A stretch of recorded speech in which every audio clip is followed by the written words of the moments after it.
بسم اللہ الرحمن الرحیم۔ ہم سب دنیا میں کامیاب ہونا چاہتے ہیں، نہ صرف دنیا بلکہ آخرت میں بھی کامیاب ہونے کی خواہش رکھتے ہیں۔ آئیں دنیا و آخرت میں کامیابی کے طریقے سیکھنے کے لیے آج ہم اللہ تعالیٰ کی کتاب قرآن کریم سے رہنمائی لیتے ہیں۔ اور میری بات یاد رکھیں بلکہ ڈائری پہ لکھ لیں، دنیا و آخرت میں کامیابی اسی کو نصیب ہوگی جو اللہ تعالیٰ کے بتائے طریقوں پہ عمل کرے گا، اور جو اللہ سے دور ہو کر کامیابی تلاش کرنے کی کوشش کرے گا وہ تھک جائے گا، بھٹک جائے گا، لیکن کبھی منزل پہ نہیں پہنچ سکے گا۔ امت مسلمہ کی تاریخ ایسی ہستیوں سے بھری پڑی ہے جنہوں نے اللہ تعالیٰ سے رشتہ جوڑ کر دنیا میں کامیاب زندگی گزاری۔ وہ جب دنیا سے چلے گئے تو ان کی قبریں بھی ان کی کامیابی کا اعلان کرتی نظر آتی ہیں، اور یقیناً اللہ تعالیٰ کے فضل و کرم سے ان کی آخرت بھی کامیاب ہے۔ آپ حضرت خواجہ نظام الدین اولیاء رحمۃ اللہ علیہ کی زندگی کا ہی مطالعہ کر کے دیکھ لیں۔ سادات خاندان کے اس چشم و چراغ نے اپنے آباء و اجداد امیر المومنین علی المرتضیٰ علیہ السلام، آقا مولا امام علی مقام مولا حسین علیہ السلام کے نقش قدم پر چلتے ہوئے اللہ کے بتائے طریقوں کو اپنی زندگی کا حصہ بنا لیا۔ 5 برس کی عمر میں یتیم ہوئے، فاقے دیکھے، کئی دن کھانے کو کچھ نہ ملتا، زمانے کی سختیاں برداشت کی، لیکن اللہ تعالیٰ سے رشتہ کمزور نہ ہونے دیا۔ اور پھر وہ وقت بھی آیا جب آپ کے دسترخوان پہ 70 من نمک ہر روز کھانے میں استعمال ہونے لگا۔ ہزاروں لوگ اس ہستی کے لنگر سے فیضیاب ہونے لگے جس کا بچپن فاقوں میں گزرا تھا۔ خانقاہ نظامیہ کے دروازے 24 گھنٹے کھلے رہتے، دکھی آتے، دکھ سناتے، مسائل بیان کرتے، دعائیں کرواتے، بھوکوں کو کھانا ملتا، ننگوں کو لباس ملتا، مسافروں کو رہائش دی جاتی۔ خواتین و حضرات، اس سے بڑھ کر کامیاب زندگی کیا ہوگی کہ ایک آدمی جو یتیم تھا، غریب تھا، فاقوں میں زندگی بسر کرنے والا تھا، وہ ہزاروں لوگوں کا سہارا بن گیا۔ اللہ کا کس قدر فضل تھا، کس قدر کرم تھا خواجہ نظام الدین اولیاء محبوب الہی پر۔ ہزاروں لوگ جو آتے، اپنی پریشانیاں بیان کرتے، دل کا بوجھ ہلکا کرتے، یہی بہت بڑی نیکی تھی اور کامیابی بھی، ورنہ کون کسی کا دکھ سنتا ہے، کون کسی کے دل کا بوجھ ہلکا کرتا ہے۔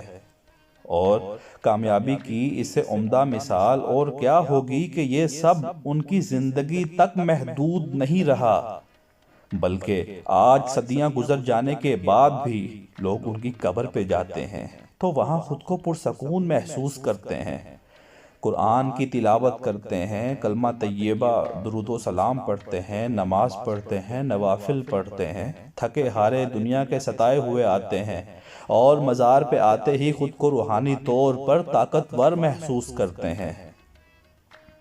اندازہ کریں کس قدر کامیاب روح ہے اس صاحب مزار کی۔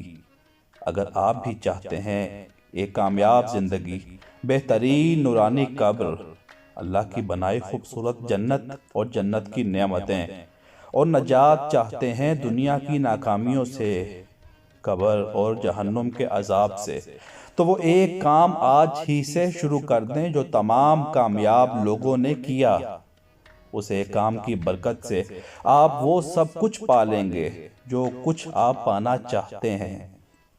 آئیں اللہ کی طرف رجوع کریں اور اپنے پیارے خالق و مالک اللہ سے پوچھتے ہیں ہمیں کامیابی کیسے حاصل ہوگی۔ اللہ تعالیٰ سورہ انفال آیت نمبر 45 میں فرماتا ہے، اے ایمان والو اللہ کا کثرت سے ذکر کرو تاکہ تم کامیاب ہو جاؤ۔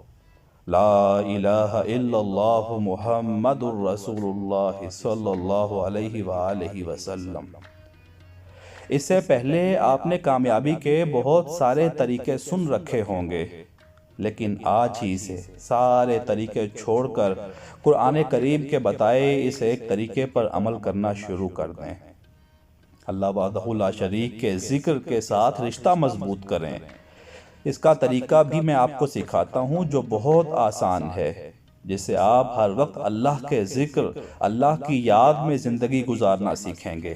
اور یاد رکھیں، ہر وقت کثرت سے اللہ کا ذکر کرنے کا یہ مطلب ہرگز نہیں کہ آپ دنیا کے سارے کام چھوڑ کر کلمہ طیبہ درود و سلام پڑھنے لگیں۔ نہیں، ہرگز نہیں۔ آپ دنیا میں کامیاب زندگی گزارنے کے لیے وہ سارے کام کریں جن کی آپ کو ضرورت ہے۔ رزق حلال کے لیے پیسہ کمائیں، کھانا کھائیں، پانی پئیں، تعلیم حاصل کریں، گھر والوں کو، رشتہ داروں کو، دوست احباب کو وقت دیں۔ اللہ تعالیٰ کا ذکر آپ کو ان کاموں سے روکتا نہیں ہے، بلکہ ذکر الہی، کلمہ طیبہ، درود و سلام کی برکت سے آپ کے یہ تمام کام اچھے سے ہونے لگیں گے۔ اس کا طریقہ یہ ہے کہ آپ جب صبح جاگیں تو بستر پہ لیٹے لیٹے کلمہ طیبہ، درود و سلام، لا الہ الا اللہ محمد الرسول اللہ صلی اللہ علیہ وآلہ وسلم کا ورد کریں۔ پھر آپ نماز ادا کریں اور نماز کے بعد 200 بار کلمہ طیبہ، درود و سلام پڑھیں، اور اس کے بعد سارا دن چلتے پھرتے، کھاتے پیتے، لوگوں سے ملتے ملاتے کلمہ طیبہ، درود و سلام کے ذریعے اللہ تعالیٰ کا ذکر کرتے رہیں۔ اگر آپ مارکیٹ میں 5 لاکھ کا بھی سامان خرید رہے ہیں، تب بھی ساتھ ساتھ جب وقت ملے اللہ کا ذکر کرتے رہیں۔ کبھی اونچی آواز سے اللہ کا ذکر کریں، کبھی دل میں اللہ کو یاد کریں، اللہ کو پکاریں، کلمہ پڑھیں۔ اسی طرح کھانا کھاتے، گھر والوں سے باتیں کرتے، کام کاج کرتے، گاڑی چلاتے اللہ کو یاد کریں۔ اس ذکر کی وجہ سے آپ کے کاموں میں، رزق میں، جان میں، مال میں، اولاد میں، گھر میں برکت ہوگی، اور آپ کو اندازہ ہوگا کہ آپ بہت ساری برائیوں سے بچنا شروع ہو گئے ہیں، بہت سارے حرام کاموں سے، گناہوں سے، شیطان کے حملوں سے، نظر بد سے، جادو ٹونے سے حفاظت ہوگی۔ یوں آپ کو دنیا و آخرت دونوں میں فائدہ ہوگا۔ اس کی مزید پریکٹس کے لیے ہر جمعرات مرکز کاروان سادات لاہور تشریف لائیں، اور اللہ کا ذکر کرنے والوں کے ساتھ بیٹھ کر اللہ کا ذکر کریں، اللہ کو یاد کریں۔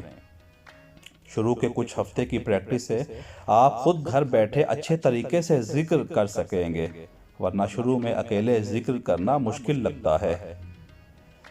گفتگو کے اختتام پہ میں آپ کو ایک ایمان افروز واقعہ سناتا ہوں۔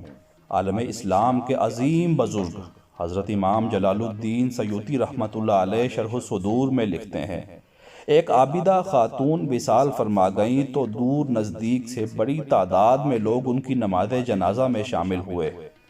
ایک کفن چور بھی کفن چوری کرنے کے ارادے سے جنازے میں شامل ہوا۔ لوگ جنازہ پڑھ کے واپس چلے گئے۔ رات ہوئی تو اس نے قبر کھول لی اور اس عابدہ خاتون کا کفن چوری کرنے لگا تو وہ خاتون اٹھ بیٹھیں اور اس کفن چور کو بازوؤں سے پکڑ کے کہا، اے بندہ خدا، تو بخشا ہوا جنتی آدمی ہے اور کفن چوری کر رہا ہے۔ کفن چور نے کہا، میں نے ساری زندگی کفن چوری کیے ہیں، میں کیسے بخشا ہوا ہوں؟ اس نیک خاتون نے کہا، میں کثرت سے اللہ کا ذکر کرتی تھی اور اللہ سے دعا کرتی تھی کہ جو میرے جنازے میں بھی شامل ہو وہ بخشا جائے۔ اللہ نے میری دعا قبول کی تھی۔ جب تو میرے جنازے میں شامل ہوا تو تیرے سارے گناہ معاف ہو گئے۔ اب تو جنتی آدمی ہے، اب تجھے اللہ کا ذکر کرنا چاہیے۔ امام جلال الدین سیوطی فرماتے ہیں، اس کفن چور نے توبہ کی اور آئندہ زندگی اللہ کی یاد میں گزاری اور اپنے وقت کا بہت بڑا ولی ہوا۔ سبحان اللہ و بحمدہ، سبحان اللہ العظیم۔ آئیں آج ہم بھی اللہ کی بارگاہ میں اپنے گناہوں کی معافی مانگیں اور توبہ کریں۔ اللہ بہت رحیم ہے، بہت کریم ہے، ہمارے سارے گناہ معاف کر دے گا۔ اور ہر وقت اللہ کا ذکر کریں، کلمہ طیبہ، درود و سلام پڑھیں، لا الہ الا اللہ محمد الرسول اللہ صلی اللہ علیہ وآلہ وسلم۔